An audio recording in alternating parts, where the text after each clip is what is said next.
تو آج کی شب سے پہلے، آج کے دن سے پہلے، رمضان المبارک کے تشریف لانے سے پہلے اپنی طبیعت کے اندر ایسا ذوق لائیں، ایسی طبیعت لائیں کہ ہم نے معافی دینی بھی ہے اور معافی لینی بھی ہے۔ بعض اوقات ہم رسم ادا کرتے ہیں شب برات سے پہلے، یہ سوشل میڈیا پہ چل گیا، فلانے کو فلان کہہ دیا، اگر کوئی کبھی ہوئی نا تو معاف۔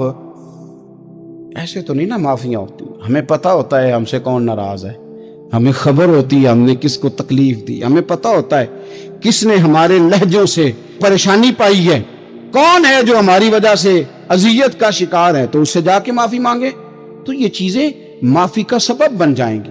میرے نبی کریم علیہ وآلہ وسلم نے ارشاد فرمایا، قیامت کے دن کچھ لوگ کئیوں کی بات سن کے جنت میں چلے جائیں گے۔ اللہ تعالی ہماری پردہ پوشی عطا فرمائے۔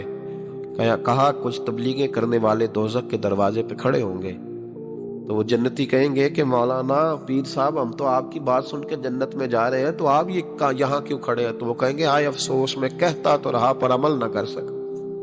میں عمل، اس سے مراد صرف ممبر میں بیٹھنے والا مولوی نہیں، اس سے ہر وہ شخص مراد ہے جو نصیحتیں تو بڑی کرتا ہے لیکن خود عمل وہ بہت بڑا الفاظ کا ذخیرہ رکھتا ہے، پر عمل کے لیے 2 سجدے بھی صحیح طریقے سے دے سکتا، پھر وہ استغفار کرے، پھر وہ اللہ کی بارگاہ میں معافی مانگے، پھر وہ توبہ کرے، اس لیے کہ جو جتنا بڑا ہوتا تھا نا اس پہ خشیت بھی اتنی زیادہ طاری ہوتی، اس پر خشیت بھی اتنی جتنا۔ حضرت عمر فاروق رضی اللہ تعالیٰ عنہ کو زخم لگ گیا، شدید زخم لگا، آپ آ گئے، بڑی زیادہ خون بہ گیا ہے، بہت سارے صحابہ آپ کے گرد جمع ہو گئے، حضرت عبداللہ ابن مسعود بھی آ گئے، تو جناب عمر رونے لگ گئے۔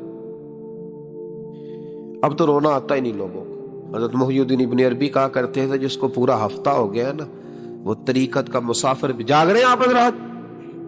کہتے تھے جس کو پورا ہفتہ ہو گیا نا طریقت کا مسافر بھی ہے، پر اللہ رسول کی یاد میں رویا نہیں۔ فرماتے تھے مجھے تو اس کے ایمان پر شک ہونے لگ گیا کہ 8 دن ہو گئے اسے خیال ہی نہیں آیا۔ حضرت عمر میدان میں جس شخص کے کبھی پاؤں نہیں لڑکھڑائے، اللہ رسول کی بات آتی تھی تو دریا بہتے تھے آنسو، یہاں حال ہی کوئی نہیں، خشک جملے اور جناب موٹے موٹے تراشے ہوئے فکرے اور لفظوں کی ہیرا پھیری، اس کے علاوہ کوئی چیز نظر ہی نہیں آتی۔ حضرت عمر رونے لگے، آخری وقت ہے، تڑپ رہے ہیں، آنسو بہ رہے۔ حضرت عبداللہ ابن مسعود آ گئے، انہوں نے کہا عمر تیری ہجرت بھی بڑی باکمال تھی، تیرا اسلام قبول کرنا بھی بڑا ہی باکمال تھا، حضور بھی تجھ سے ہمیشہ راضی رہے، عمر تو روتا کیوں ہے یار؟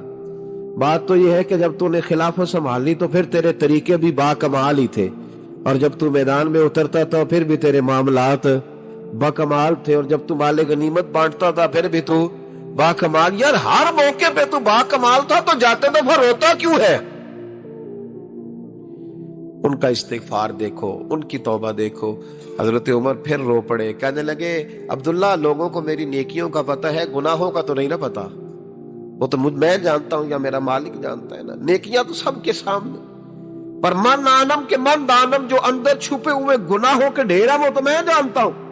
کہا تو نے میرے کلمہ پڑھنے سے لے کر میری حکومت تک میری ساری نیکیاں گنوائی ہیں، اب دعا کر میرے لیے کہ رب میری نیکیاں اور بدیاں برابر کر دے، مجھے درجہ نہیں چاہیے، بس اللہ مجھے معاف کر دے۔